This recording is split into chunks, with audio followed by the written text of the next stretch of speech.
Well, it's the penultimate weekend of the championship season, and things are certainly not resolved just yet. We're down to 3 in the race for automatic promotion. We're down to 3 in the race for the final 2 playoff spots, but there's still plenty of teams looking over their shoulder when it comes to the 2 places left in the relegation zone. We're going to look ahead to match day 45 this weekend, preview and predict all 12 matches. And as always, I'll be encouraging you to get involved down in the comments below. Give me your score predictions. If you beat or match my overall score, you'll get a shout out in the next recap when we look ahead to the final day of the season. Don't worry though, because between now and then, we will have a big midweek special preview on Sunday evening, looking ahead to the Tuesday night game between Coventry and Ipswich, which is huge in that battle for the top 2. But how important will it be after this weekend's fixtures? Well, let's go and find out. Before we go and get into that, we need to have a look back at 2 match days, the weekend and the mini midweek one. And safe to say, it was not a good time for me because match day 44 was difficult for all of us, mainly because the new championship's favourite scoreline, worryingly, seems to be 0-0. Not many goals about, and as a result, not many points about for us either. I picked up 4 overall, all for correct outcomes, which did end up hindering me compared to most of you. Top scorer was 8 points, so no one really flying this week, but this is the end of a championship season. It's never going to be straightforward. Joining me on 4 points last weekend were Peter and Mitchell. Mitchell got 1 perfect score. On 5, George and Steve, who both got 1 perfect score as well. W and G on 6, all for correct outcomes. Swifty and Brian on the same, but with 1 correct score. Nigel and Bobby on 7, but Bobby picked up 2 perfect scores to Nigel's 1. And then on 8 points, 3 of you tied at the top. Simon and Ojo with 1 perfect score. Chris, one of our regulars, top of the tree with those 2. But he got 2 perfect scores as well. So well done to all of you. A quick look at midweek as well, the 2 games. Most of you got a Leicester win. Not many got the whole win that I did. So 1 point for a lot of us across the board. Brian, Slav, Teo, Daniel, Steve, Ojo, all joining me on 1. Mello and W and G, though, win the match day. 2 correct outcomes, 2 points for both of you. Nobody got a correct score in midweek. That's because the goal started flying in again. So let's have a look ahead now to match day 45 and see if you can beat me again, because we start on Friday night football with a very big game at both ends of the table. It is QPR versus Leeds United, and the R's, after a big win against Preston last Saturday evening, will feel that they're probably just about safe. In truth, I feel that everyone on 50 or above is safe now, but mathematically, you just want to be sure, don't you? Ironically, Preston had 1 brilliant chance in that game, but QPR were the aggressors. And I've said it so many times, if they could get a brilliant goal scorer next year, the way they're playing under Cifuentes, the patterns of play they're producing, they're going to start to fly very soon. Very different game though, wasn't it? For Leeds, down at the Riverside, or up at the Riverside, I should say. A 4-3 victory, it was far from easy. Brilliant in attack, poor in defence. It was a Leeds side that looked nervy at various points. Some moments of magic from Somerville. Nonto terrorised the Middlesbrough defence at times as well, but they were being carved open at will, and that is a bit of a concern for a side that had been so strong defensively this season. It was a bit weird to watch Leeds play on the counter, not really have any of the ball, and Middlesbrough were being the aggressors for the most part, but that is the benefit Leeds have got. They do tend to do better when teams come onto them, and it gave them the chance to score plenty of goals, create openings, but they were very weak defensively, which does worry me for this game. We've seen QPR at home to some of the top sides produce some good performances. The West Brom game springs to mind that they would have won if it weren't for a hand of God intervention. My only concern for QPR is they don't score many goals. They don't take chances. It's not that they aren't creating, but in their last 5 matches, they've only scored 3.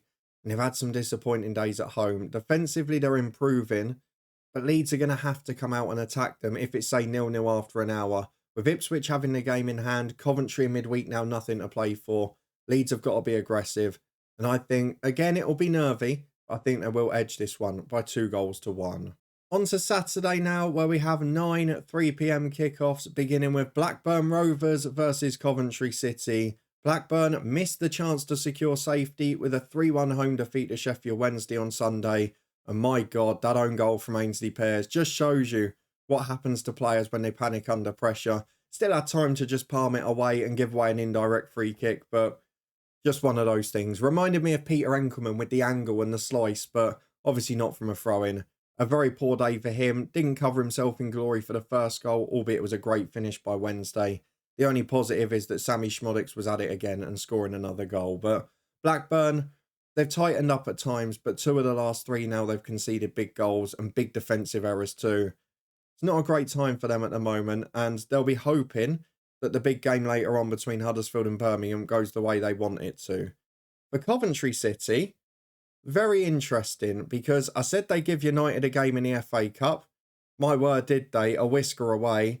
But in the end, it's probably cost them any chance at the playoffs, because in midweek, they had to rotate a bit and they were just out on their feet against Hull. Fair play to them. They gave it everything and still made it a good game.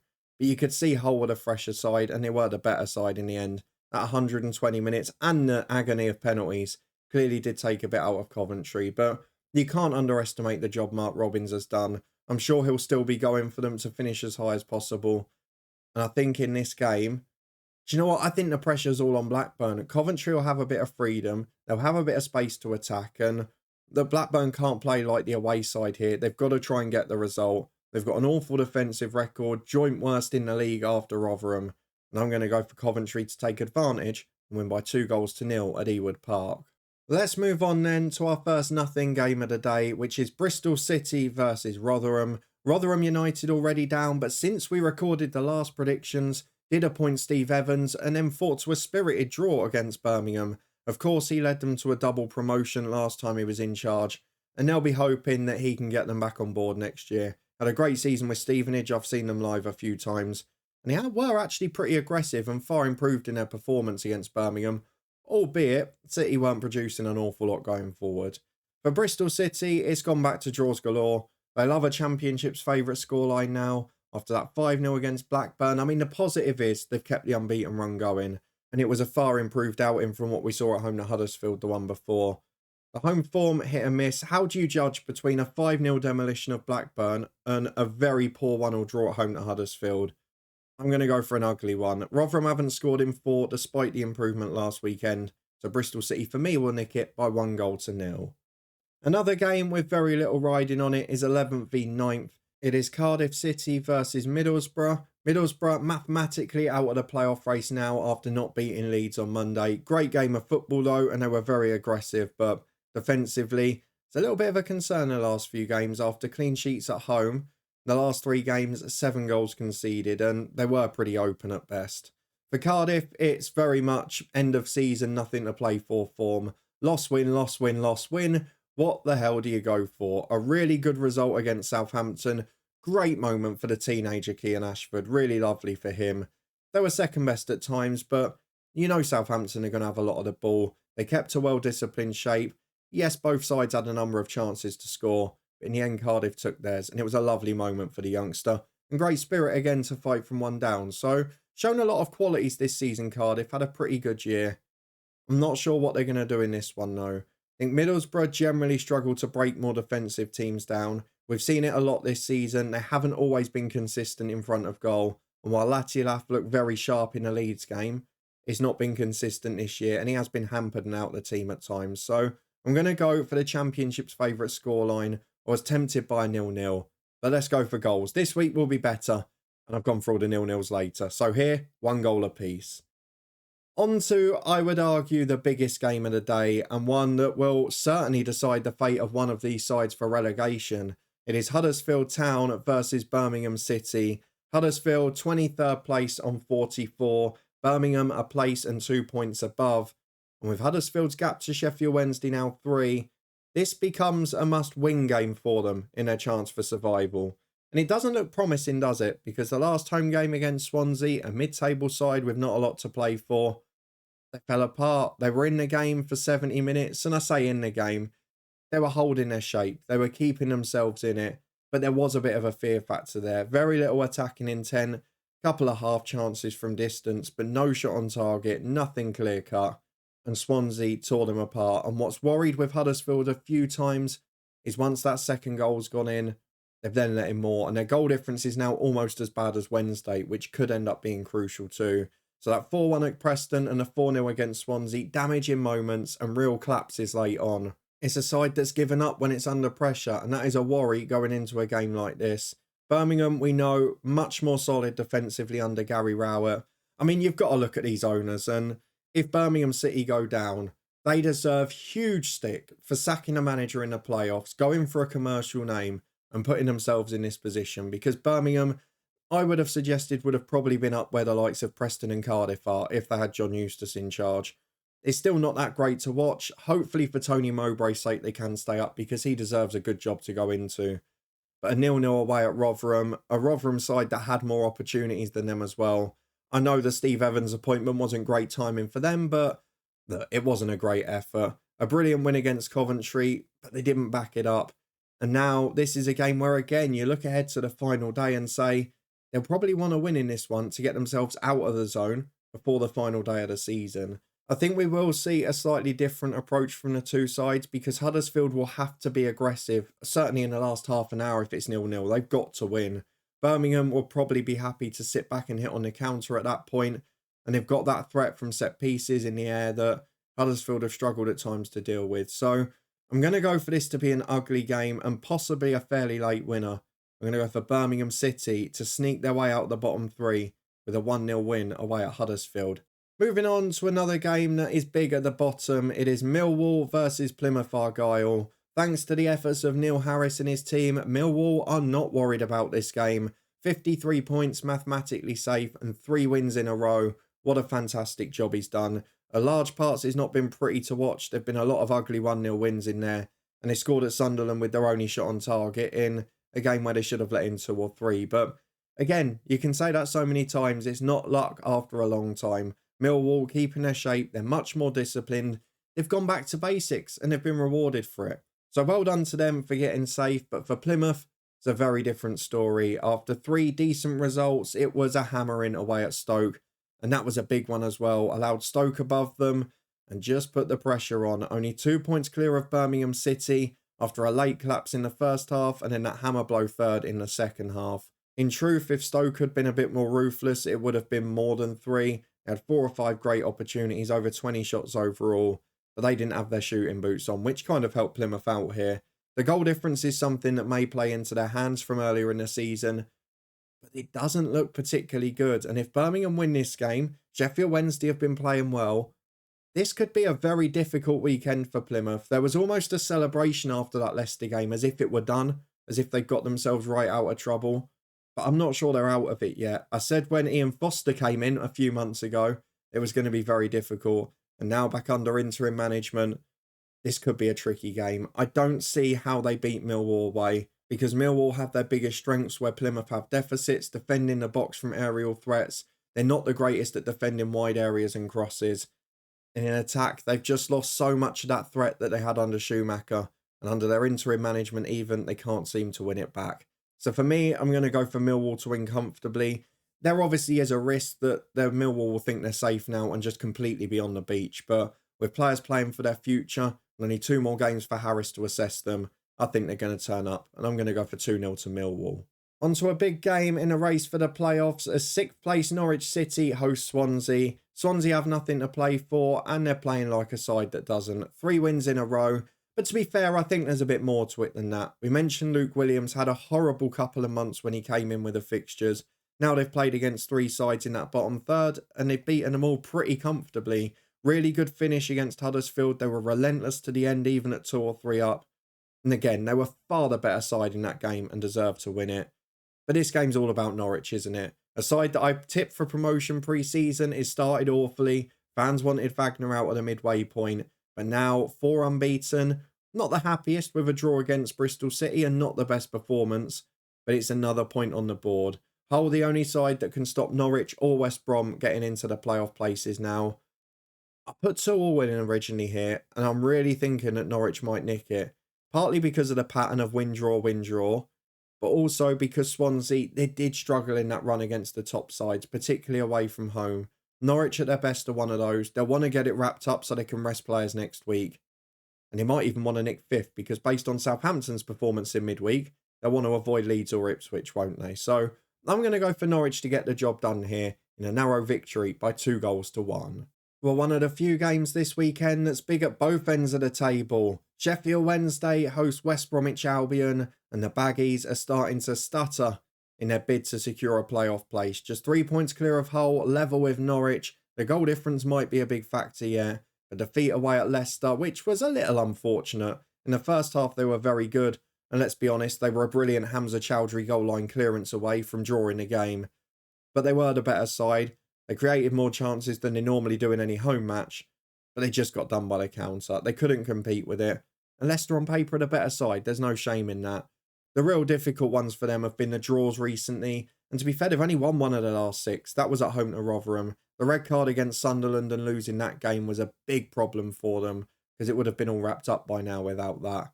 For Sheffield Wednesday, though, started off by a brilliant Josh Windass goal, finished off by an absolute joke of a goalkeeping mistake. They got a big win away at Blackburn. Final home game, a big opportunity to get to 50 points, not leave it till the final day. Of course, they are helped by the fact that one of Birmingham or Huddersfield will stay below them.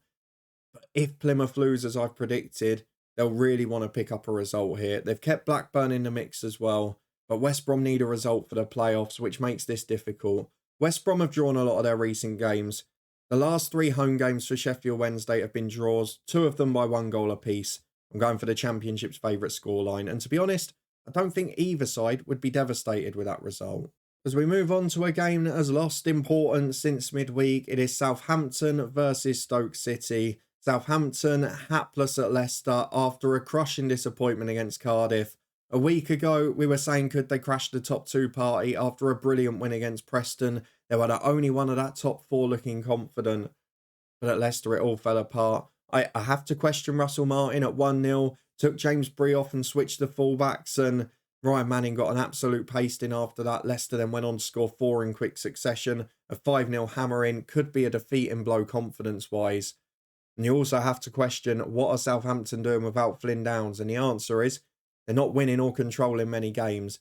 His post-match press conference, it almost seemed like he was just trying to keep confidence in by saying they were playing well, but it was a chastening experience. And after throwing away the lead against Cardiff and losing that game as well, it is the playoffs that Southampton have got to prepare for. And now, the question is, do they rest people ahead of that? For Stoke, a 3-0 win against Plymouth, all but secure survival now. Really good performance again, and I've said it a lot of times. I know they've thrown in the odd clanger, but under Steven Schumacher, there's a sign of an identity, of a style of play. My God, they need a goal scorer. My God, they need a little bit of reinforcement, particularly through the spine of that team. And I'm sure we'll get a few more experienced players in next year. But they're starting to look like a football team and a joined together, coherent team. And that is going to be music to the ears of Stoke fans. I think they could be in for a better season next year. Schumacher, though, could pull off a big result here because Southampton are going to be a bit flat after that. I almost feel that even though Southampton might want to rest people for the playoffs and may well do so on the final day, I almost feel as if they've got to atone here just to build confidence again. You don't want to go more than 2 in a row with defeats. You don't want to not bounce back after a 5-0.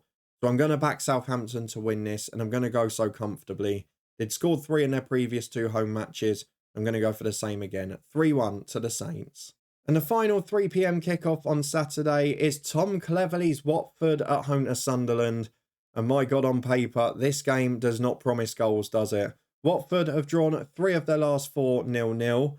Sunderland have had 2 1-0s, one that's gone each way after 2 0-0 draws. So in their last 4 games between them, bar the Southampton-Watford game, it's been pretty drab to watch from both sides of things. Not many shots on target between them even. This is going to be a tough game. Watford, will they change now because Tom Cleverley has been given the permanent job? And we know what that means normally. Players relax and it all starts to go a bit wrong there. And Sunderland, of course, waiting for a new manager this summer. It's just frittered out that season again after a poor sacking of Tony Mowbray. So I have to go with the obvious here. There's every chance there could be a goal either way. But on paper, based on both teams in the last 4, I've no choice but to go for 0-0. As we move on to a huge game on Saturday night, which I might just be back from Molineux in time for. It is Hull City versus Ipswich Town. A big one in a battle for 2nd and 6th, because Hull, with that win away at Coventry, kept themselves in the race for the playoffs. Really important one for them. After that 0-0 at Watford, they were what? A missed penalty away from being 1 point behind and really piling the pressure on the 2 above. As it is, though, they've kept that unbeaten run going. And whatever you say, they've had a really good season. Clear progress under Rosinia. Whether or not they're going to lose players if they don't make it this year, though, I don't know. Because Jaden Philogene has been a revelation. Carvalho, who knows if he's going to stay or not, but it's been a really good season. Can they tip it off with a playoff place? Even to get the experience for next year. We've seen it in recent seasons with the likes of Brentford, of Luton, getting in, having that experience. It just makes you stronger the following year. For Ipswich, well, they haven't played in a championship for a couple of weeks. Their game last week was off because of Coventry's FA Cup appearance. And they might be fairly happy with what's happened since, because Leeds dropped points, Southampton have fallen away completely, and only Leicester have really got themselves back in the mix. So Ipswich have it all in their hands as they return. Would you rather have the extra point on the board or have an extra game to play? Going away to Hull, you might have the extra point on the board, mightn't you? This could be a very difficult one for an Ipswich side that haven't won in 3. The goals have just dried up a bit, just 1 scored in those matches, but they're not conceding many. It's getting a little bit tight, it's getting a little bit tense.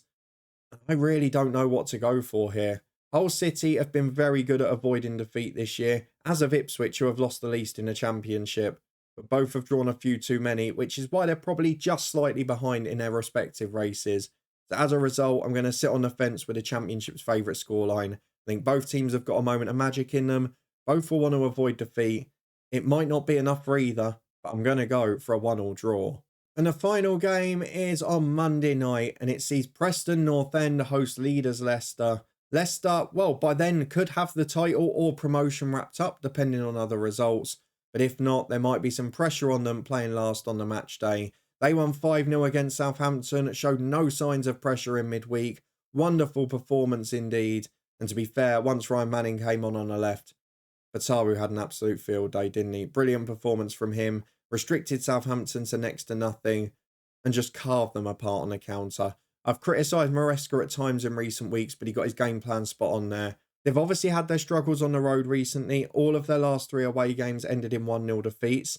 Preston are somewhat specialists of 1-0 games and low-scoring matches, albeit their last 2 1-0s were both defeats too. And they've not really been scoring many goals recently. A weird one with 4 against Huddersfield, 3 of them coming very late on. But in the other 5 of their last 6 matches, they haven't actually scored. They're out of the playoff race now.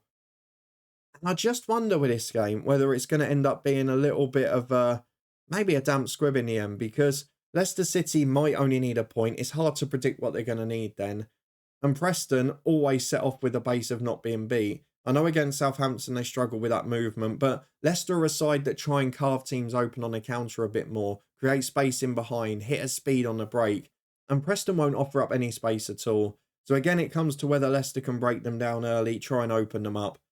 I'm going to say they won't, and I'm going to say boldly it's going to be an awful game for Monday Night Football. I'm going to predict it for the second time, as it seems to keep happening in recent weeks. I'm going to go for a 0-0 draw, which based on Leicester's position, I think, again, with a home game to come on the final day, they'd probably be pretty pleased with. So with all of that done, let's have a quick recap of what I've gone for in matchday 45. I've only got 1 team to score 3, as I finally brought down my scoring expectations this weekend. You know what's going to happen now, don't you? Goals galore and a bonanza everywhere. I've gone for Southampton to bounce back with 3 goals against Stoke. They've got to respond from that game in the midweek. I've gone for Millwall to beat Plymouth to put them into trouble. Sheffield Wednesday to get a point to go level with them. And Birmingham to win the big game at the bottom against Huddersfield to relegate the Terriers at home. Those are just my predictions for matchday 45 though. This big penultimate weekend of the Championship season. Do you agree or disagree? Let me know in the comments below and give me your predictions for this weekend's action. If you beat or match my score, you'll get a shout out in the next recap when we look ahead to the final day of the season. As I mentioned though, we've got more Championship action on Sunday as we look ahead to Coventry versus Ipswich in midweek, another big game in the race for promotion. And over the next 8 days, we have got content galore, so keep your eyes peeled for it. National League semi-final previews coming tomorrow. They take place this weekend. I'll be at one of them on Sunday too. Then next week, we've got a massive game between Luton and Everton in the Premier League, the final day of the Championship season, the National League playoff final, and the League One and League Two semis. Prediction shows for all of those coming over the next week. So if you enjoyed this one, chuck a thumbs up on it, subscribe and turn that notification bell on to make sure you don't miss a thing. And as always, come and get involved in the comments and give your predictions for all of the matches. It's going to be a cracking weekend with some very exciting games on the way. I hope you enjoy whichever one you're heading to. But thank you very much for watching as always. Good luck for me at Molineux on Saturday, and I'll see you back here tomorrow as we look ahead to the National League playoff semi-finals.